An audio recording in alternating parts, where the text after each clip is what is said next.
Hello, hello.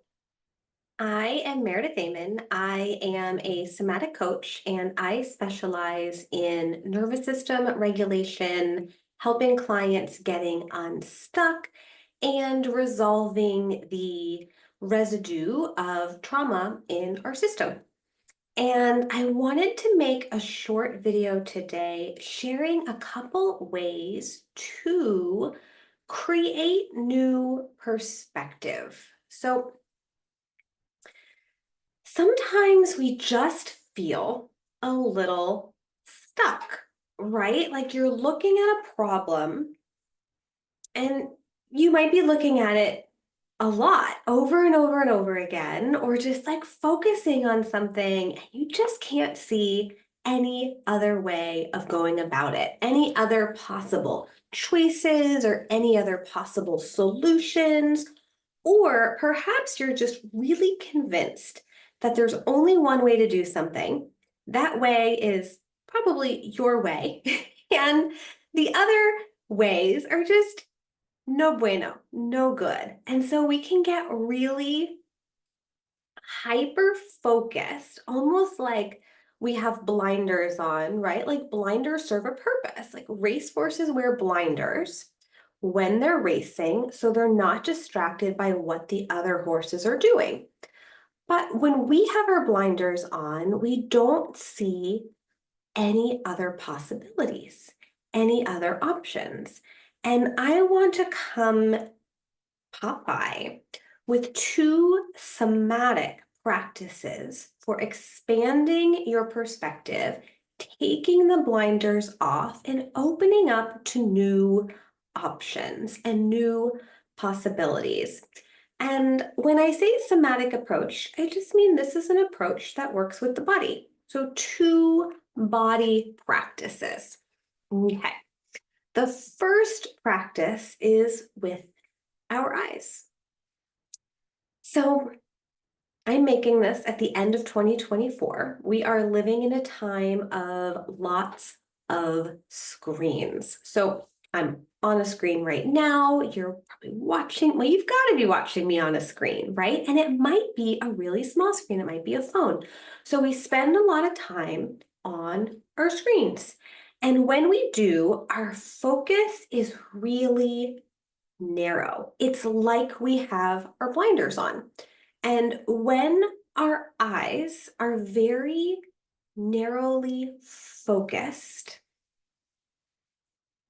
we don't see other possibilities.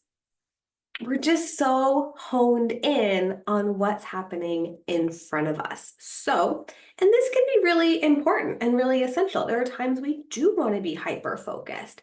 And there are times that we want to soften our focus and invite things from the periphery. So let's do a little eye practice right now. First, just now that I've mentioned your eyes, just notice your eyes, see how they feel.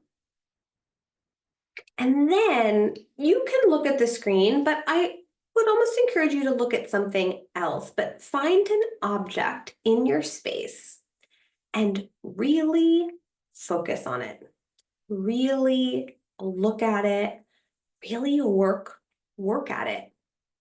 Really narrow your focus, focusing in on that one thing. And then notice what happens in your body. What happens in your muscles, in your chest, in your belly, in all the muscles of your face? What do you feel? Does it feel open? Does it feel closed? Does it feel soft? Does it feel inviting? Is there tension? Is there constriction? And then we're going to do the opposite. So now find something that's further away.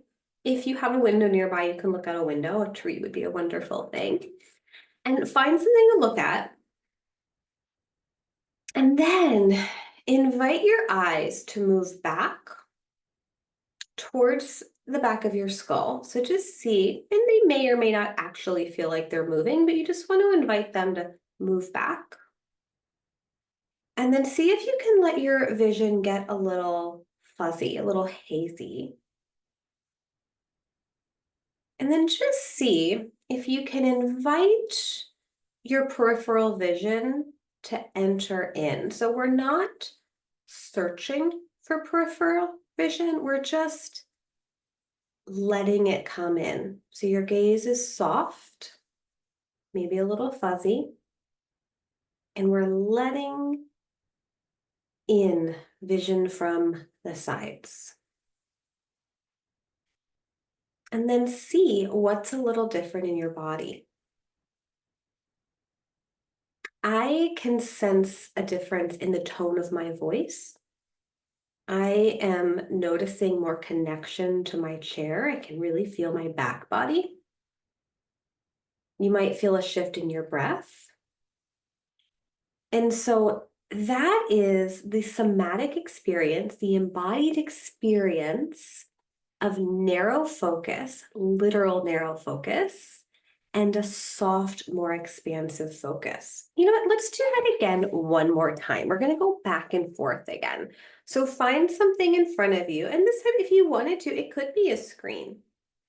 But just find something to really focus on. Really like work at looking at that thing. Notice what happens in your body. Do you feel yourself pulling in, pulling forward? Is there tension, tightness, constriction? Maybe it feels soft. And then let that go. And we'll do the opposite. So we're going to find something once again a little bit further. And then see if you can soften your vision. So we're not working hard to look at that thing, just let that object enter into your field of vision. And invite your eyes to get a little soft, a little fuzzy, maybe a little hazy. And then invite the peripheral vision in. So invite the room from the sides. And see how is that in your body. What is a little different? Where is there a little bit more space? And I think of this as like a somatic embodied practice for literally taking off our blinders. And can you sense that shift in your system? Was there more presence and awareness in your body with the softer eyes? And we do live in a world where most of us spend a lot of time on screens. It might be essential to your making a living. And we don't need to give that up.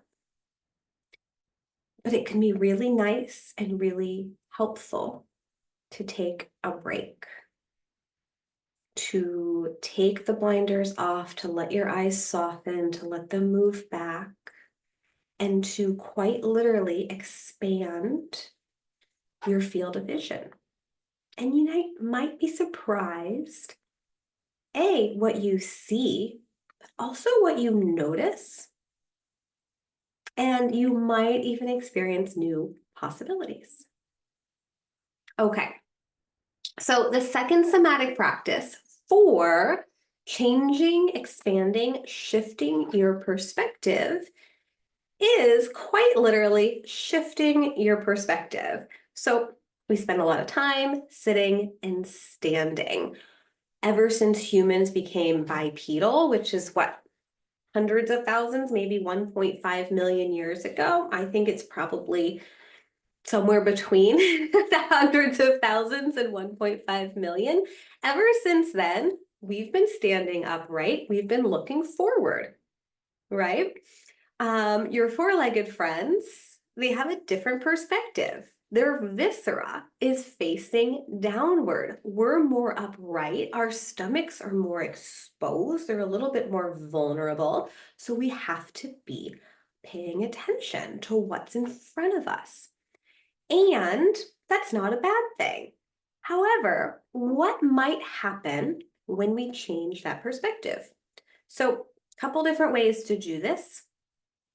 We'll think like classic yoga, downward facing dog, right? One of my favorite things to do if I'm feeling a little just like there's a problem and I can't find the solution. Maybe it's a personal problem, maybe it's a writing problem, maybe there's just like, I'm just feeling a little stuck.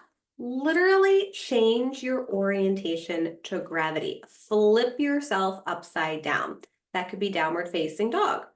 Another easier way, a more restorative way, but if down dog is not your jam, not a problem, legs up the wall. It's where you lay on your back with your legs up the wall. It's a wonderful restorative pose. I recommend it for before bed. I also recommend it if you have trouble sleeping or if you wake up in the middle of the night. It can be a wonderful way to just kind of soothe your body back into sleep. I also swear by it for restless leg. If you've ever experienced that, it can be helpful for that too. But changing your orientation to gravity quite literally changes your perspective, and you just don't know what might shake loose. You might just see something, quite literally see something totally differently. Okay. Those are my two somatic practices for shifting, changing your perspective, and seeing things differently. Soften your eyes and go upside down. All right. Thanks for being here with me, and I look forward to seeing you again soon. Take care.